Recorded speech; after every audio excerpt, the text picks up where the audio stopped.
Yes, come in. Have a seat.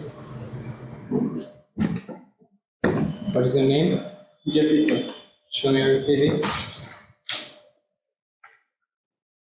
Okay, then tell me about your education. I have completed my education from University of Oxford at 2022. Okay, then what is your experience? Um, I worked at IELTS for 5 years Why did you leave the job? because I want to work with a better company. What do you know about our company? I know about your company from your phones because your company's phones are very futuristic and this is impressive for people. How would you improve our company? I'm determined to work. Okay, then how would you work if you are under pressure? Stay calm and work hard.